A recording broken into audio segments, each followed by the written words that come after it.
Welcome to episode 232. Today I'm interviewing author J.N. Welsh about her new novel, In Tune. You'll want to hear all about this contemporary romance set in an EDM world. Stay tuned. Today's episode is brought to you by the Shelf Addiction merch store.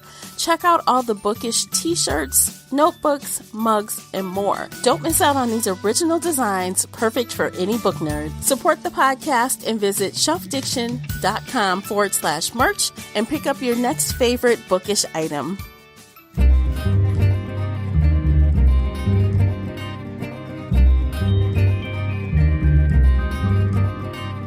Hey everyone, I'm your host, Tamara Ford, and welcome to Book Chat here on the Shelf Addiction Podcast.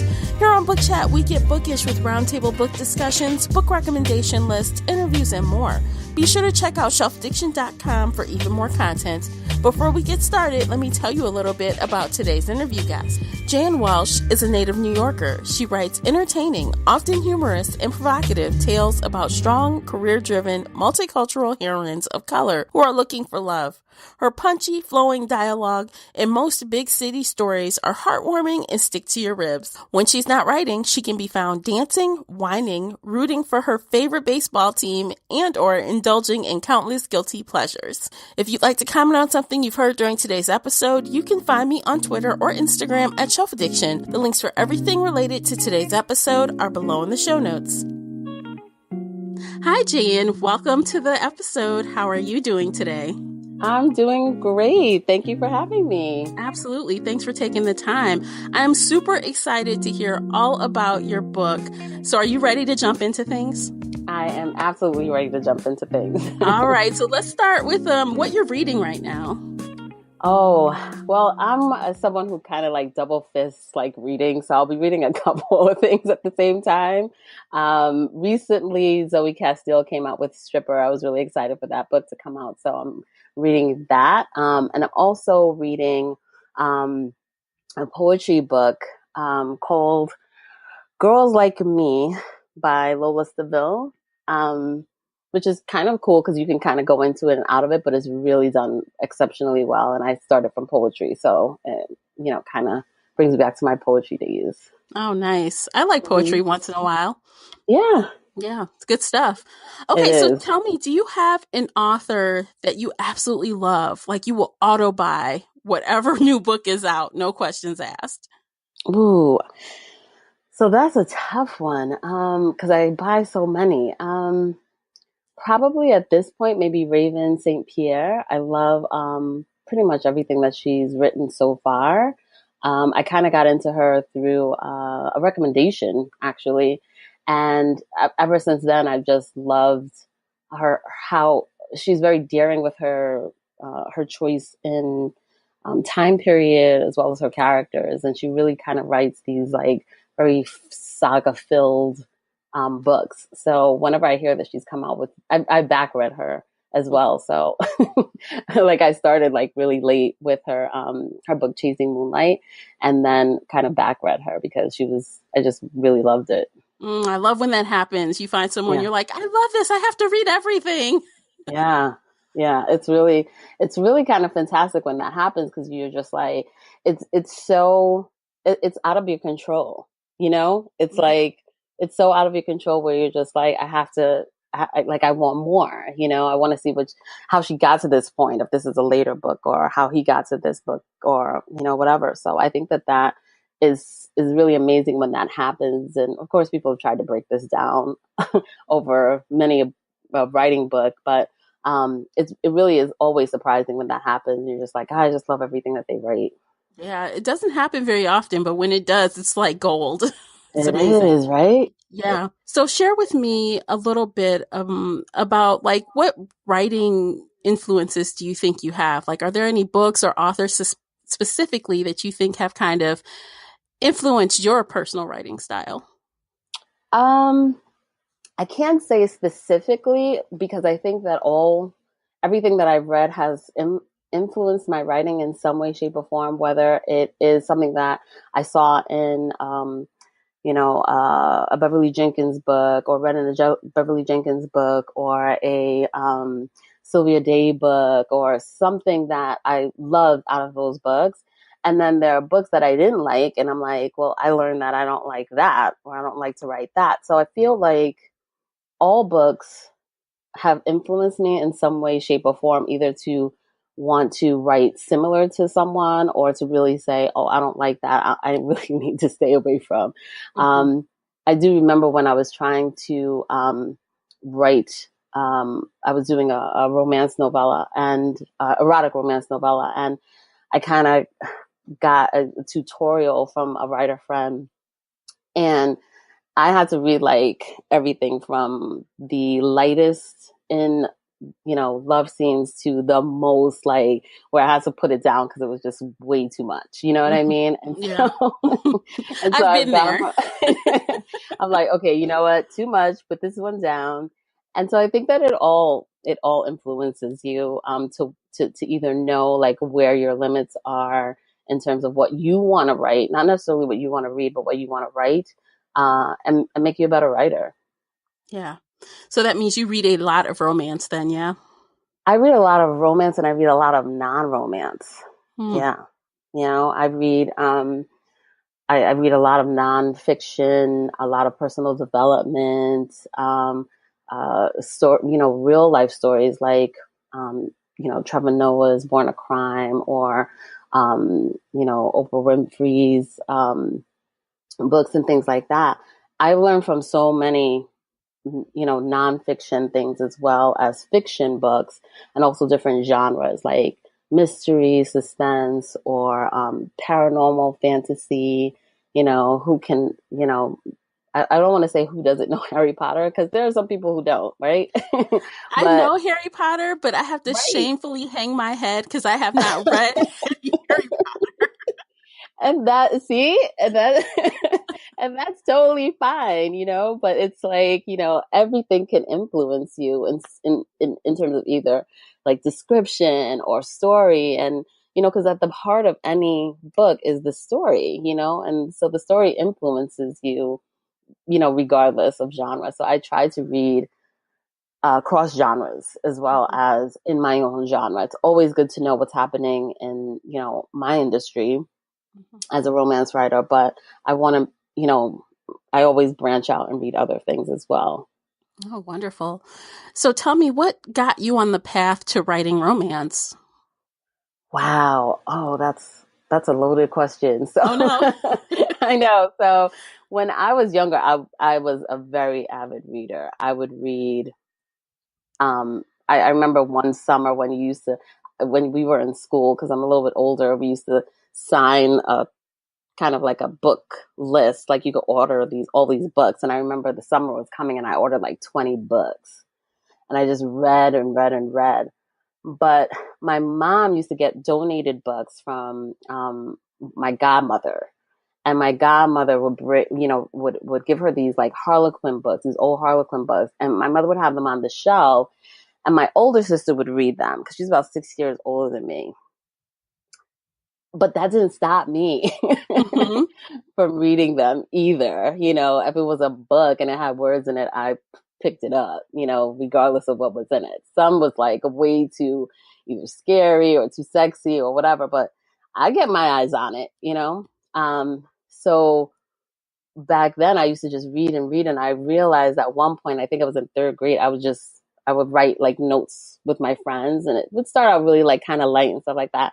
And then I'd write these whole elaborate stories about them and, going to a party or doing something. And as I got older, they would just get more and more elaborate. And I didn't realize that I was a romance writer. I just thought that, I was just writing stories. And so that kind of was what started it.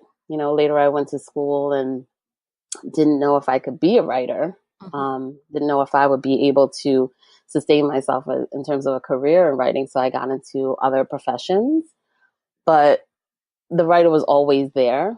And thankfully it was put there by two teachers that I had in high school, who, encouraged me to enter contests and, really just made me love literature even more. So I think that kind of started me on the road, but it took a long time for me to get to publishing a book. Yeah, that's phenomenal, though. That's awesome that you kind of knew before you knew what your craft is. Yeah. Especially when you're younger, because I was on a law path ever since I was in kindergarten. In kindergarten, when you have like these, I don't know, like the parents come and they dress the kids up in like all these different professions and they say, oh, this is a doctor and this is a lawyer. And it got into my head really young that I was going to be a lawyer. So my trajectory was always in law. Anything that I did was always, law was still in the background. Hmm. And I pursued that for a really long time, even though writing was always in the background, just sort of, freeing me a little bit. I felt always free and happy when I wrote. That's awesome. It's awesome to do something that you really love. That's so rare. Yeah. I read, I don't know who said this quote. I don't know if you've heard it before, but someone said, follow your heart, but take your head with you. That's a great quote, actually. It is. I don't know who said it. I want to know, but it's so true when it comes to pursuing your passions because I feel like sometimes when we say follow your passion, it's like, oh, just let all caution go to the wind. But there are things that you still have to do in order to be successful to maintain yourself. So, following your passion, I think you still have to do some things that, may not fall into passionate things that Mhm. still need to be done. Okay, awesome. Yeah. Actually, that's great advice. Yeah. So let's talk about In Tune, which is your newest novel. And Yes. I would love to explore a little bit with you about how you decided to set um, EDM into this book. Like, what was the inspiration behind the electronic music setting? It's so unique and very specific. Yeah. I got into it comes from a passion of mine that I have. When let's see, it has to be about 2012, maybe 2012 or 2013. I was in my apartment and I turned on a station and um there's an artist, his name is Cascade, was on the screen and a song of his called I Remember. I think I was catching it at the end, and it was a song that he did with Dead Mouse, and it was called I Remember. And I thought the song was so pretty and so beautiful for electronic dance music because when you're younger and you go to like the clubs, you'll hear techno and things like that. But this was like was so far removed from it that I had never heard something like this beautiful before. So it has always been, I think, a song. Like in terms of inspiration, songs and travel have always spawned stories Hmm. when it comes to me. So I remember hearing that and I just really was like, oh my God, what, this DJ, like, what if, this woman, what if I did a story about a DJ? And I knew nothing about the dance music scene at that time. So I promptly got myself familiar by going to, I went to EDC, I saw Cascade live. I went to Governor's Ball. Like I did all this research, and I quote use air quotes for that. I did a lot of research when I went to these festivals, and the story just sort of unfolded, and it's changed from its original version, um, quite a bit. But it really like started with that song, and then just me researching and listening to other artists, and really looking at the scene and experiencing the scene and seeing how people come together in that environment. Hmm. And I loved it. I thought that it was a great landscape to do a love story. Oh, wow. And yeah, and it started out from a fan to DJ, you know, um, kind of love story, and then it transferred into people who are a little bit more closer to being on the same level in terms of their world. So he's really good at what he does, and she's really good at what she does, which is so much better in terms of conflict. Okay. So did you develop like a playlist that you listened to while you were writing in this world? Absolutely. All right. uh, I had a bunch of songs, of course, I remember stayed in there because it was really exciting to always go back to that. So a lot of Cascade songs are in there, a lot of Diplo songs are in there, a lot of Stevie Aoki songs are in there, a lot of Tiesto, Hardwell, a lot of these, dance music DJs are in there. And it was just on repeat. And then, of course, I love R&B.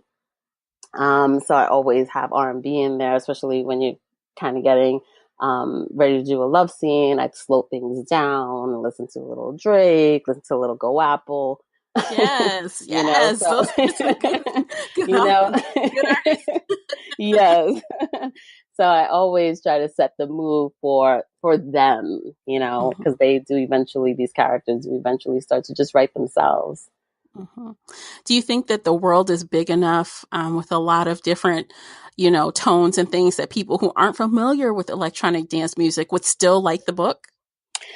I hope so. I mean, I really do think that they will, because I try to pull them in on commonality, things that you would, sort of maybe have seen or maybe experienced. Because if you've ever even been to a concert, you can probably relate to it. You may not understand all the how the music sounds. It may spawn you to go, or may influence you to go and listen to some. I sometimes share songs on, my Instagram, things like that. But I think that I think that people will be able to kind of connect on either just a music level or as a concert goer to get into it. And I try to, there's this learning curve that might come with it that I try to not over explain in the book, but really try to pull people in so that everybody who reads the book is working from the same knowledge base. If you have more, that's great. Then you don't even have to really try to imagine it too hard. But if you don't have that knowledge base, I feel like I did a good job. I'm going to go ahead and say that. I think I did a good job in trying to explain that and bringing everybody together so that they can go forward with this couple. Okay. So let's talk a little bit about the couple. So we have Leona and Luke. And from what I understand, it's kind of an enemies to lovers situation. So tell me a little bit about that. Yes, 100% enemies to lovers. They start out as two people who are, Leona's trying to come back from a hiatus that she's had because she's had some really tumultuous things happen in her life the past year. Luke is trying to, as a DJ who's a little bit older, trying to really reach that pinnacle that he's always wanted to reach, but somehow it's just been elusive, even though he's been quite popular. He's really great at what he does, and she's really great at what she does. And so when they get together, it seems like it should be a match made in heaven, but their backgrounds is, and their common conflict in their backgrounds is what really makes this a hard situation for them to deal with, mostly because of, on his part, having her be this person who has this connection to someone that has pretty much ruined so many pieces of his life. Yeah. So as they are enemy to lovers, was it kind of an insta lust behind that, or was it like a slow burn kind of thing where, okay, well, you might not be half bad and you're kind of cute kind of thing? Yeah. They're funny because their attraction is, I would say that the intensity between them, you're like, oh my goodness. It's really kind of like, okay, you guys need to get a room or something, because this is just, it's really like high intensity. It's really high intensity banter. And the angst is really quite strong in the beginning, not to the point where you don't think that they have a chance, but it's pretty potent, on both sides. And there's so many scenes that I love where he's giving it to her and she's giving it right back. And I love that, especially with really, I love writing really strong female characters because I feel like we need to see more of that. And I just feel like if we see more of it, it kind of gives us a little bit of confidence to do it in our own lives a little bit more if you're not already, killing it. Um, Yeah.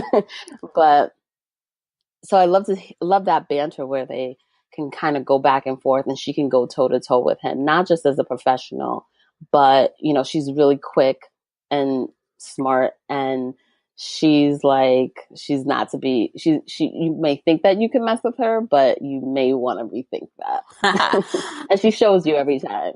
I absolutely love strong female characters.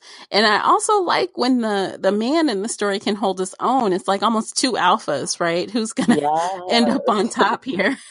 Yes, exactly. That sounds fun. Exactly. Yeah, he gives it as much. He is able to hold his own as well, and they I don't want to say that they're perfect for each other because I most of those, whenever I hear perfect, I'm always like, oh, they're great for each other, but they do have this common thing that it's funny that it's normally the thing that you have that is common conflict between you is kind of what can help you heal and resolve your challenges. You know what I mean? So Yeah. that's one of the reasons why I love romance is that conflict normally ends up being the thing that helps to heal each character. Okay. Well, I have to ask this. I always ask when it comes to romances so that the listeners know what they're in for when they click buy on Hmm. the heat level now. Okay. So what is the heat level of In Tune? Let's say one is, Christian fiction or, something like that. And then Okay. 10 is just like full on erotica. Well, where do you think, in your opinion, In Tune kind of falls on that metric? Mm, I'm gonna go ahead and give it an 8, maybe a 7.58. Hmm. It's pretty sexy. I mean, you're in the room the whole time. Open And door. That's what I like to hear. it's 100% open door, and you're just like in there, like standing there, like watching. It really is. It really is. I always say high heat, and I always warn people. I said, it'll make you blush. It'll probably get you a little excited. You're there with them, and Mhm. um, the lead up to it is so exciting because they are kind of enemies becoming lovers. So there's that burn, that fire that keeps just getting more and more intense as you get along until it finally happens, and you're just building up to these amazing moments that they have. So yeah, I would say 7.58. I wouldn't say 9 or 10. For Mhm. some people, they may think that is 9 or 10. Yeah, full on BDSM is a little, erotica BDSM. That's like, yeah, a lot No, for, yeah, yeah. we're not there. Although I did kind of get the vibe that Luke is bossy. Like, okay, is he bossy? He's not. No? Oh my He's gosh. gonna come across. Okay, so he's gonna. I'm gonna protect Luke for one quick second. He Okay. he can be. He's very intense, right? And I remember somebody. I was asked this for an article, like, how would you describe your hero in this book? How would you describe Luke? And I described him as an artichoke. And the reason why I said artichoke is because he's kind of spiky on the outside, but when you peel back the layers, the inside is really sweet. Oh, he's so You mushy know? on the inside. So you gotta like he's like, like a little M&M, like You got to crack the outside though to get in bit. there. Right. A bit. A bit. So I describe him as that, but I'll tell you in the beginning, you might ask yourself if you like him as much as you want to like him. Probably not in the beginning because you're like, wow, but when you get his side of his perspective, things become a little bit clearer. So you can't give Mhm. you won't give up on him. Yeah. What about Leona? Is she, obviously she has some things to go through to get to the other side as well. What kind of struggles do you think, high level, of course, you don't need to spoil anything, does she kind of deal with as far as connecting with Luke? Yeah, Luke is a client. It's that I think that whole situation where, do I cross the line when it comes to, any kind of workplace romance or work, anything dealing with work. You want to be professional, you want to be taken seriously, you want to have a thriving career. And for Leona, that from the beginning is, something's happened to kind of knock her off her game.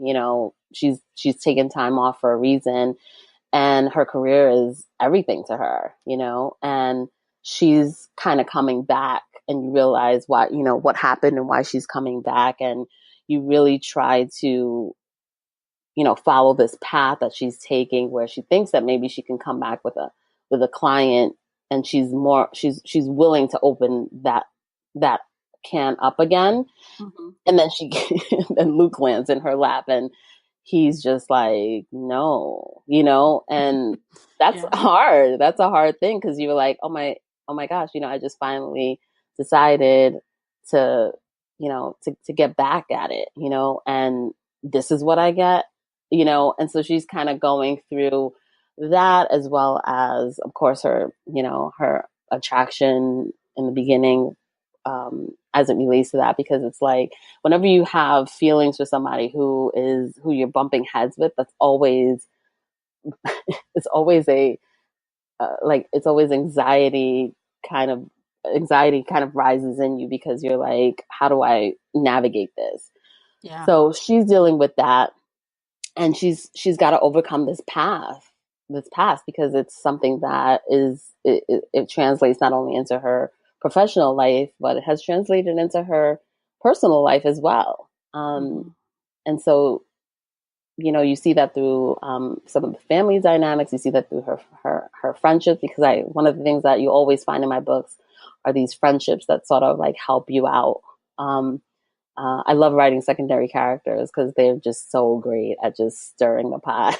Of course. And so, that's kind of like her journey through this, is to figure out, hey, this is something that I want. How am I going to do this? Yeah. Yeah. Wow. Well, I like them already, and I haven't even read them yet, but Oh, great. I think they're fun, and I especially like, and this is on the back of your cover, so it's not a spoiler, everyone, but this is a happily ever after ending, so that's something to kind of look forward to through all their trials and things like that. Yes, exactly. One thing that you can always guarantee with romance, because that is the genre, is that you have a central love story that's happening, and there is always either a happily for now or a happily ever after. So Mhm. you can always rely on the fact that they will get there. It's just so fun to see how that happens. Yes, it makes the ending even more sweeter when you know they've gone through all these ups and downs, and it's like, oh yay, finally. Yes, yes. So it's Absolutely. exciting. I really, I have to, stop myself from like reading, because I have other writing to do, but I love the story, and so I want to read it like everybody else is reading it. So I hope to do some kind of book club things in the future, but I want to read it again. Yeah. Yeah. Well, thank you so much for sharing Intune with us. Is there anything else you'd like to share about that book before we kind of wrap up and go on to the next thing? No, I think that you've covered everything. I am excited for everyone to read it, and please, if you like it, please, make sure to just let me know in a review. Absolutely. And you guys, the link is below in the show notes if you'd like to pick up your own copy of Intune. So tell me, Jay, what can your readers look forward to from you next? So next from me, they will probably get book 2 in a series that I have coming out next year, and hopefully another Karina book also, which is not scheduled yet. So we'll hopefully have some other things coming in 2019. Oh, exciting. Be sure to follow her all over social media so you know when she has new stuff. Again, all the links for everything you need to reach out to JN are below in the show notes as well. Okay, we have come to the end of the show, and it is lightning round time. Are you ready for the lightning round? I am. A little scared. Okay, let me run the rules down for you right quick. It's super easy. But we do 60 seconds, and you just answer as many questions as you can. Some are book-related, some are not. Some questions are open-ended. Others require you to pick one or the other. The only rule is that you must choose. You can't say neither or both, and you can't skip. Okay. Okay. You game? Yeah. Okay. No pressure. No pressure. Okay. It's totally fine. All right. I'm praying over here. All right. Awesome. Let's do this. I'm going to hit the timer and we'll get going. Right. Physical books or ebooks? Physical books. Tea or coffee? Oh, coffee. Bookstore or library? Bookstore. Cliffhanger or realistic ending? Realistic ending. Name a book that you've read in one sitting. One sitting. Oh, The Wedding Date. Android or Apple? Apple. Romance or erotica? Romance. Vodka or rum? Vodka. If you could pick one superpower, what would it be? Flying. Urban fantasy or paranormal romance? Ooh. I'm going to go with urban fantasy. All right. Well, that's it. That's time. Okay. See, that was super easy and pain-free, right? I was like, on that tea or coffee, I was like, oh, that was a tough one. It's hard for me to answer that too because I love them both. I don't know about you, but I go through cycles where I'm all about the coffee and then I'm all about the tea. Same. Yeah. Every time. Awesome. Yes, great minds. Yes. Okay, well, that's it for today. It has been a pleasure, Jay, and thank you for taking the time. Thank you so much. It was great. This was so much fun. Yay, wonderful. Okay, everyone, again, just be sure to follow JN on her social media and pick up your copy of In Tune. You'll find all the links in the show notes. That's it for today's episode. Thank you so much for spending the time here with us on the Shelf Addiction Podcast. And as always, happy reading. Take care, everyone. If you enjoyed today's book chat episode and would like to show your support, there are a few things you can do. Head on over to Apple Podcast and leave a positive 5-star review. You can follow me on Twitter at Shelf Addiction. Most importantly, you can share this podcast with friends and family that enjoy all things bookish, including author interviews. Thank you for listening, and until next time, happy reading.